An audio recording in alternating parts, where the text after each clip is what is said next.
부활 주일에 되어서야 겨우 우리가 또 부활이라는 단어를 생각해 보게 되는 것이 아닌가라는 생각이 좀 많이 듭니다. 생각보다 부활이라는 주제에 대해서 우리가 진지하게 생각을 안 해보기도 하거니와 또 부활 자체를 진리로 받아들이지 않는 교회 다니시는 분들도 제법 계십니다. 하지만 부활 자체가 좀 동화 속 이야기, 성경에서 등장하는 많은 초자연적인 현상들을 다루는 이야기 가운데 뭔가 더 동화 같은 이야기처럼 느끼긴 하지만 그렇다고 해서 부활이 동화 속 이야기는 아니죠. 그저 기독교를 더욱 극적으로 만들어주기 위해서 자리하고 있는 그런 효과를 내는 요소는 이제 별로 아니다라는 것을 우리가 분명히 기억을 해야 됩니다. 기독교와 기독교인들에게 부활은 실제죠. 실제이고 진리입니다. 우리 신앙에 있어서 부활은 없어서는 안 되는 핵심 진리입니다. 부활이 없으면 기독교 자체가 그냥 다 무너지게 되죠. 그래서 이제 고린도전서 15장 같은 경우에는 이런 말씀들을 하고 있죠. 전문을 다 읽지 않더라도 그리스도께서 다시 살아나신 일이 없으면 우리가 전파하는 것도 헛것이고 우리의 믿음도 헛것이고 너희가 여전히 죄 가운데 있을 것이다. 게다가 부활이 없다면 우리의 소망이 이 땅에서 끝난다는 얘기인데 그러면 우리야말로 그 누구보다 불쌍한 사람들이 아니겠는가가 이 지금 15장 이런면서 하고 있는 이야기입니다. 실제로 부활은 기독교 사상 가운데 우리의 기독 신앙 가운데 가장 핵심적인 요소이고 부활이 없으면 우리의 모든 교리와 모든 이치들은 무너지게 될 수밖에 없습니다. 이전에도 한번 이와 관련된 설명을 드린 적이 있긴 했었지만 그래서 부활은 그냥 뭔가 악세사리처럼 옵션처럼 기독교에 붙어있는 요소가 아니라 부활 자체가 우리 신앙생활의 가장 중요한 진리이고 핵심이다라는 것을 우리 늘 기억을 해야 합니다. 그리고 우리 믿음 생활, 우리 믿음의 근거가 되기도 하고 우리의 거듭남과 우리의 성화의 삶, 예수 그리스도를 닮아가는 그 삶의 근거이자 동력이 된다라는 것을 우리가 분명히 알고 있어야 합니다. 하지만 부활에 대한 이야기들을 하나하나 따지고 이야기한다고 해서 그것이 우리에게 피부에 잘 와닿지는 않는 것이 사실이죠. 신자들에게 신앙생활은 신앙생활이고 부활은 부활이고 그렇게 둘 사이의 연관성이 그렇게 크게 느껴지지 않는 채 살아가는 것이 솔직한 이제 우리의 입장입니다. 하지만 성경은 그렇게 말씀하시지 않죠. 그리스도인으로서 믿음을 따라 세례를 받았다는 것, 그것은 우리가 세례를 통해 예수 그리스도와 연합하여서 함께 죽고 함께 살아났다는 것이라고 이야기를 하고 있죠. 그렇게 우리에게 말씀해 줍니다.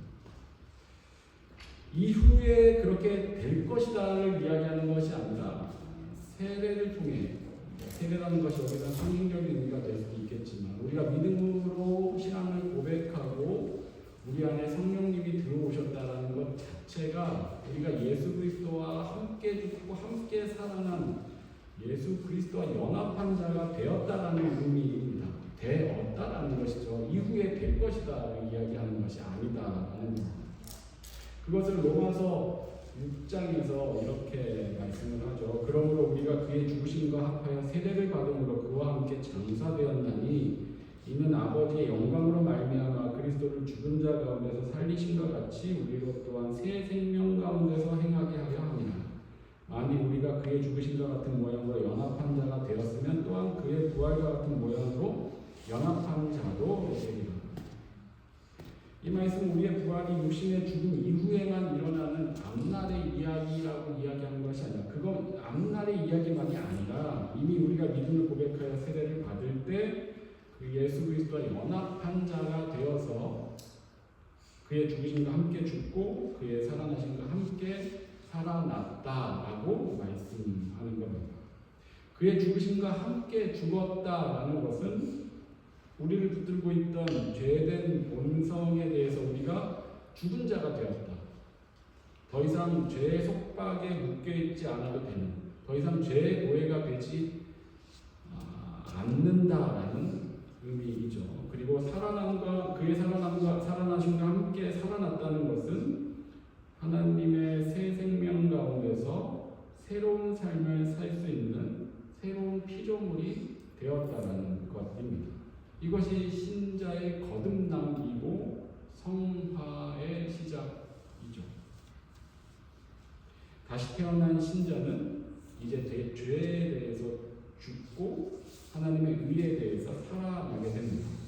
죄로부터 벗어나 즉 이제 죄를 이겨낼 수 있는 자리에 있게 되었고 하나님의 의를 전에는 행할 수 없는 자리에 있었으나 이제 하나님의 의를 행하고 이루며 살아갈 수 있는 새로운 삶의 자리에 우리가 있게 되었다라는 그런 의미입니다. 이것을 가능하게 하는 동력이 예수 그리스도의 부활이라는 거죠. 그래서 신자는 예수 그리스도의 부활의 능력 안에서 비로소 새로운 삶을 살아가게 되는 그런 자들입니다.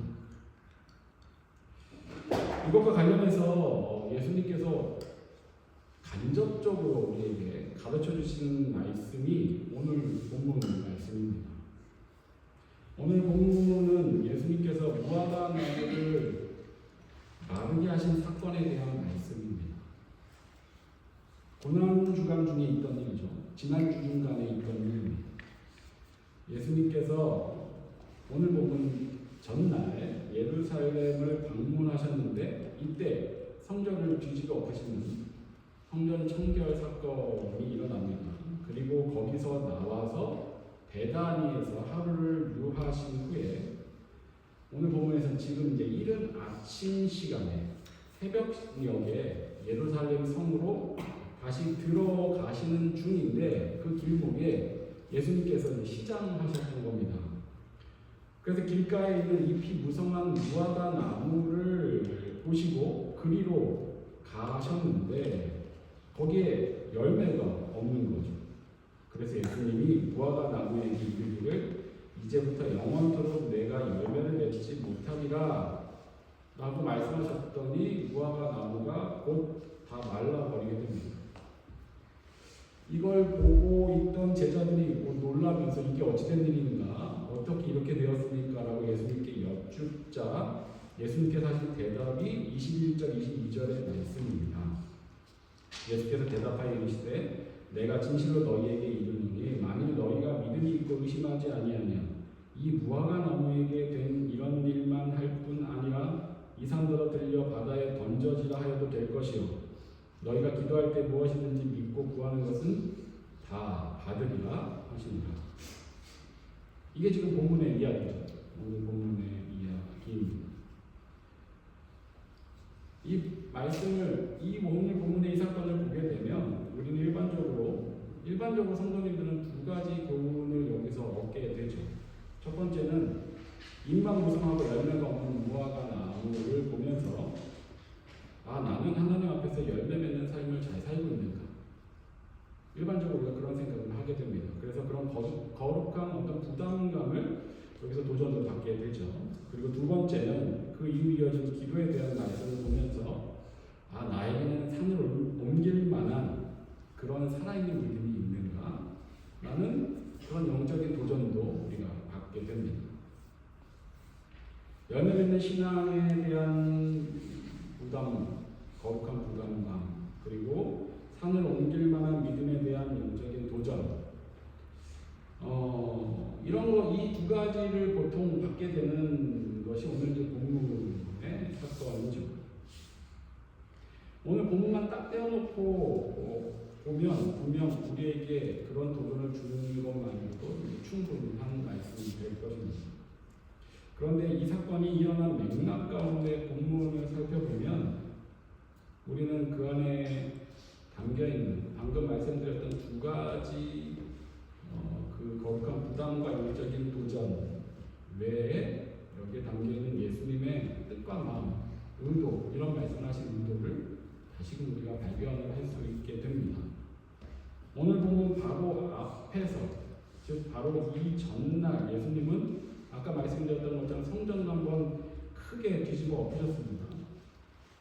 그게 12절에서 17절까지 있는 내용인데 12절 13절에서 이렇게 말씀하죠. 예수께서 성전에 들어가서 성전 안에서 매매하는 모든 사람들을 내쫓으시며 돈 바꾸는 사람들의 상과 비둘기 파는 사람들의 의자를 불러 엎으시고 그들에게 이르시되 기록된 바 내 집은 기도하는 집이라 일컬음을 받으리라 하였거늘 너희는 강도의 소굴을 만드는도다 하시니라.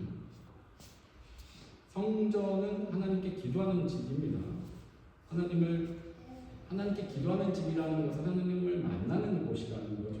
그런데 지금 종교 지도자들은 성전을 하나님을 만나는, 하나님께 기도하는 공간이 아니라 자신들의 탐욕의 공간으로 만들어 버렸죠. 성전과 제사라는 종교적인 수단을 이용해서 자신들의 부와 권력을 키워가는 수단으로 삼고 있을 뿐만 아니라 함께하는 그 자리에 선한 마음으로 하나님을 찾고자 하는 모든 이들도 자신들과 같은 길로 이끌고 있는 것이죠. 그래서 예수님은 강도의 소굴을 만들었다라고 진노하십니다. 그리고 나서 14절에 맹인과 전임자들이 예수님께 다가오자 그들을 고쳐주십니다. 이 모습을 보고 있던 15절에 보면 대제사장들과 또 서기관들이 예수님께서 하시는 이 모습을 보면서 분노를 합니다. 뒤집어 엎으신 것뿐만 아니라 그리고 나서 태연하게 누군가를 또 고치고 있는 모습을 보면서 그러더니 이제는 옆에서 아이들이 예수님을 메시아로 찬양을 하죠. 그 소리도 듣기 싫은 겁니다. 그래서 예수님께 이 소리가 들리지 않느냐고 예수님 공격을 하죠. 그랬더니 예수님이 또한 말씀으로 대응을 하십니다. 이제 예수님과 종교 지도자들의 대립이 속으로 드러나 있는 것이 아니라 겉으로 드러나고 있는 겁니다. 예수님 십자가 달리시기 전 마지막 주간입니다. 이런 소동이 있은 후에 17절에 보면 거기서 떠나 성 밖으로 나가셔서 베다니로 가시죠. 베다니는 예수님이 부활시켜 주신 나사로와 마르다와 마리아가 지내던 지역이죠. 거기서 하루를 지내시고 다시 그 다음 날 이른 아침에 성전으로 다시 들어가시는 중에 오늘 본문의 무화과 나무를 만나게 되는 겁니다. 오늘 보면 잠깐 젖혀놓고 오늘 보면 뒤에서도 예수님은 성전에서 계속해서 대제사장들과 바리새인들과 계속해서 부딪힙니다. 이때 예수님은 더 이상 이전처럼 불러 말씀하지 않으십니다. 그리고 그들이 알아들을 수 있도록 분명하게 말씀하십니다. 그래서 오늘 21장 뒷부분 45절 46절에서 이렇게 말씀하고 있죠. 대제사장들과 바리새인들이 예수의 비유를 듣고 자기들을 가리켜 말씀하시는 줄 알고 잡고자 한다. 이제 분명히 안 겁니다. 예수님이 자기들이 잘못했다라고 이야기하고 있는 걸 당시 종교 지도자들이 분명히 알게 된 상황입니다. 십자가에 달려 죽으실 것을 앞두신 이 마지막 주간에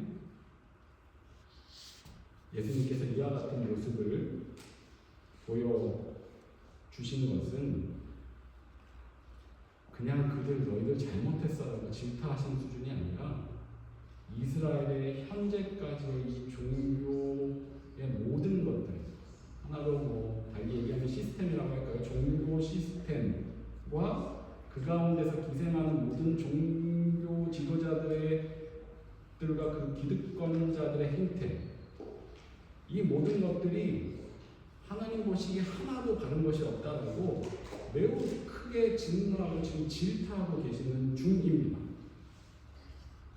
특히 당시 성전과 종교 지도자들은 이스라엘의 신앙의 중심입니다.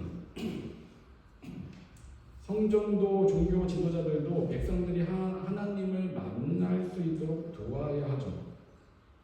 성전은 모든 영혼들이 기도하며 하나님을 만날 수 있는 그런 공간이 되어야 합니다. 그것이 성전의 본질이고 종교 지도자들의 역할이었습니다. 하지만 그 성전의 본질과 종교 지도자들의 역할, 이 모든 것들이 이미 본질을 다 잃어버리게 되는 것입니다. 성전과 종교 지도자들의 겉모습은 굉장히 화려했죠. 성전 자체도 화려했거니와 그 안에 기득권을 가진 이들은 더욱더 화려하게 치장되어 있었고, 이전에도 설명드렸던 것처럼 그런 부유함과 화려함과 복, 이것이 그들이 하나님께 복을 받은 증거라고 그들은 여기고 있었습니다.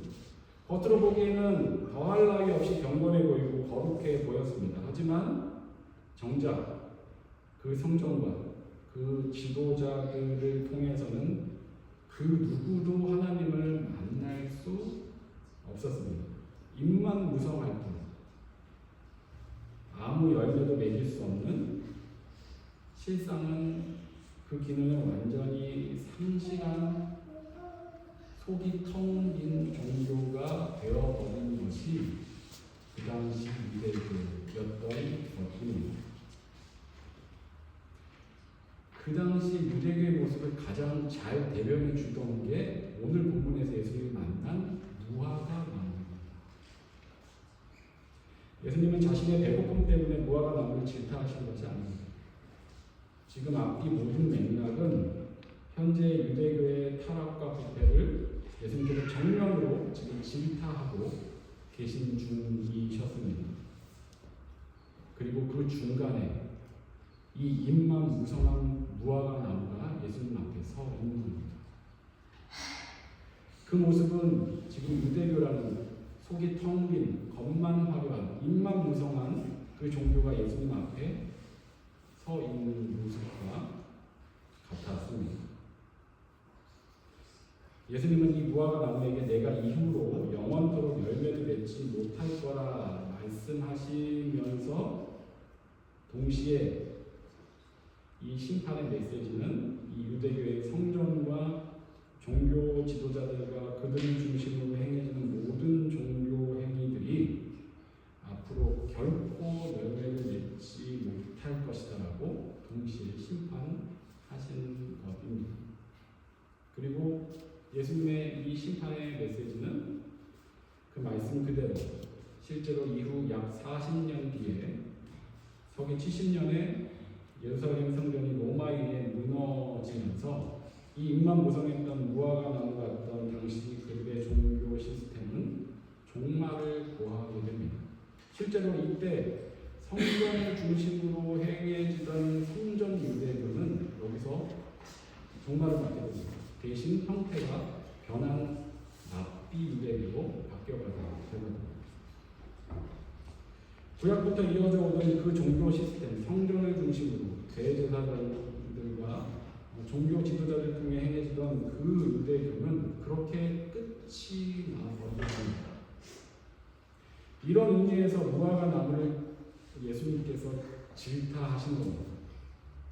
이 중간에 이 이야기가 예수님께서 뜻하셨던 바가 무엇이었는지 우리에게 시각적으로 분명하게 보여주는 것이죠. 하지만 그들에게 진노하시고 잘못되었다라고 말씀하시고 끝나는 것이 아니라 그것에 대해서 제자들이 어리둥절해하면서 무화과 나무가 어떻게 이렇게 갑자기 말랐지라고 의아해하는 제자들에게 예수님이 답변을 하시면서 기도에 대한 말씀을 하시죠. 그 답변이 21절, 22절에 예수께서 대답하여 이르시되 내가 진실로 너희에게 이르노니 만일 너희가 믿음이 있고 의심하지 아니하면 이 무화과 나무에게 된 이런 일만 할 뿐 아니라 이상으로 들려 바다에 던져지라 하여도 될 것이요 너희가 기도할 기도할 때 무엇이든지 믿고 구하는 것은 다 받으리라 하시니라. 여기에서 우리의 관심은 산이 들려서 바다에 던져지는 불가능한 일이 행해지는 것, 무엇이든 다 구하면 받게 되는 것. 사실 우리는 인간적으로 이 부분에 관심이 가게 되지만 여기에서 중요한 핵심은 믿음이 있고 의심하지 아니하는 것. 너희가 기도할 때 무엇이든지 믿고 구하는 것에 있습니다. 기도는 하나님과 교제하는 통로죠. 하나님은 처음부터 지금까지 하나님의 자녀들이 하나님과 직접 만나 인격적인 교제를 하기를 원하셨습니다. 하지만 기존 유대교의 성전과 기도, 그들의 신앙의 행위들은 겉모습만 화려한 사람들에게 보여지는 그런 외식하는 기도이고 말만 많이 하는 중언부언하는 기도이고 금식과 헌물을 통해 자신의 공로로 하나님께 다가가려는 그런 신앙이었습니다. 모든 것이 하나님이 아니라 사람에게 집중되어 있는 그런 행위들이었습니다. 이제는 그런 본질을 잃은 종교 행위는 끝나게 되는 겁니다. 그래서 이제 너희 기도가 하나님과 교제하는 그 방식이 이제 달라지게 될 거다. 기존에 해오던 그 방식대로 너희가 하나님을 만나는 것이 아니다. 예수님께서 아직 고난을 당하시기 전이지만 이제 그분의 죽으심과 부활 이후에는 우리 안에 약속하신 성령이 들어오실 때 우리는 이제 진짜 기도를 할 수 있게 될 것이다. 그 기도는 사람에게 보이기 위한 기도가 아니라 하나님과 교제할 수 있는 하나님과 참으로 교제할 수 있게 되는 하나님께 집중된 그런 기도이다. 믿고 의심하지 아니하는 기도, 하나님을 온전히 신뢰하는 그 기도를 이제 너희가 할 수 있게 될 것이다. 그것이 오늘날 우리들의 신앙생활입니다. 그리하면 너희가 못할 일이 없다. 이건 내가 원하는 건 뭐든 다 이루겠다라는 것이 아니라 하나님과의 관계가 그전의 종교 시스템 안에서 불가능했던 그 하나님과의 관계가 회복되기 시작하면 그 마음에 소원하는 바 역시도 하나님 안에서 바르게 변화되어 가게 된다라는 의미죠. 사람이 그 사람이 바라고 원하는 것, 점점 더 하나님께서 바라고 원하시는 것에 가까워져 가게 된다는 것입니다. 이처럼 예수님은 신앙의 본질을 잃은 당시 성전과 종교 시스템을 심판하시고 이제 그 본질을 회복할 새로운 방식이 예수 그리스도의 십자가와 부활을 통해 우리에게 일어나게 될 것이라는 걸 여기서 간접적으로 우리에게 알려주고 계신 것입니다.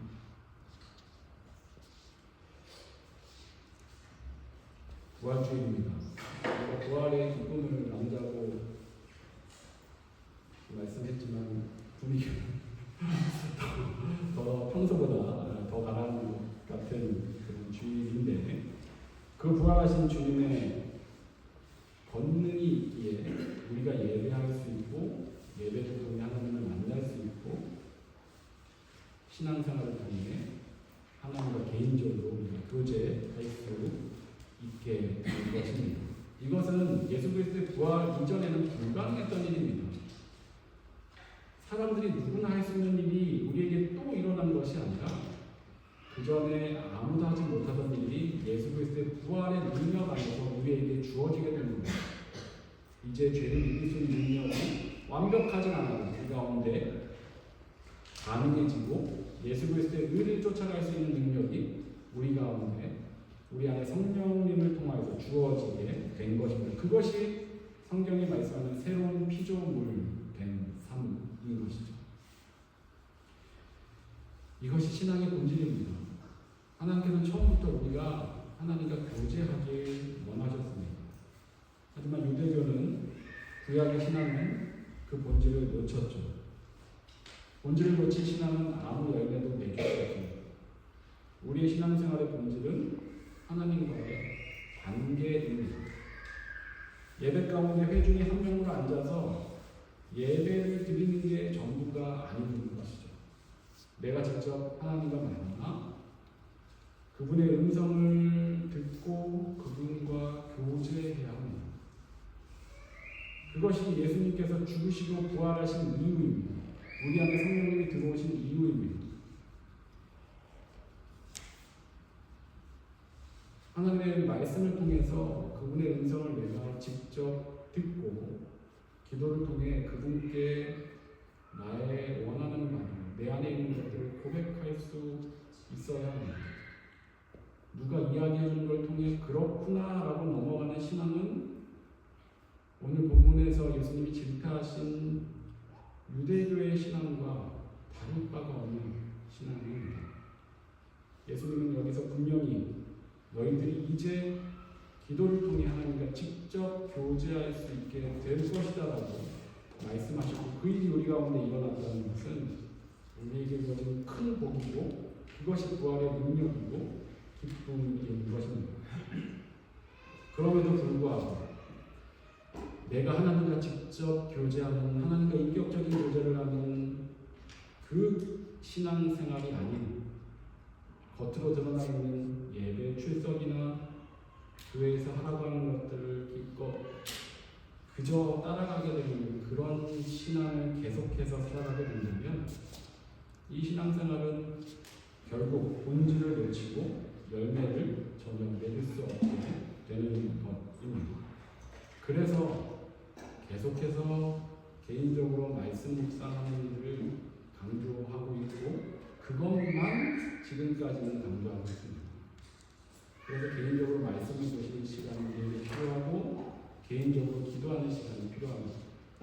주일에 예배당에 나와서 예배드리고 해야 할 일을 어느 정도 하였다라고 여기는 신앙생활은 오늘 본문에서 예수님이 질타하신 그 신앙생활과 다를 바가 없고 부활의 능력이 전혀 그 가운데 새겨져 있지 않은 그런 신앙생활이 될 뿐인 것입니다. 우리에게 주어진 이 일은 우리에게 우스워 보일지 몰라도 이 세상의 모든 인생들이 할 수 있는 일이 아닙니다. 오직 예수 그리스도의 부활의 권능이 주어진 하나님의 자녀들에게만 가능한 일입니다. 결국 우리의 부활신앙은 내가 오직 하나님께 집중하는 본질을 회복하는 신앙으로 나타나게 되는 것입니다. 부활주를 맞아서 부활의 능력 안에서 하나님과의 관계라는 그 본질을 회복하는 저와 여러분 되시길 진심으로 축원합니다. 기도하겠습니다. 주님, 오늘도 우리가 주님 말씀 앞에 서게 하여 주신 주님으로 감사를 드립니다. 오늘 부활주를 맞아 우리에게 바라시는 신앙의 본질을 다시금 깨닫게 하시니 참으로 감사를 드립니다. 우리가 하나님과의 관계에 집중하는 그런 신앙생활을 하길 원합니다. 예수님께서 죽으시고 부활하신 이유는 우리에게 그 회복을 주시기 위함임을 기억하며 다른 것 어떤 것이 아니고 내가 직접 하나님의 음성을 듣고 하나님과 교제하는, 하나님께서 처음부터 바라고 원하셨던 내가 직접 하나님께 집중하는 그 신앙의 본질을 회복해가는 그런 우리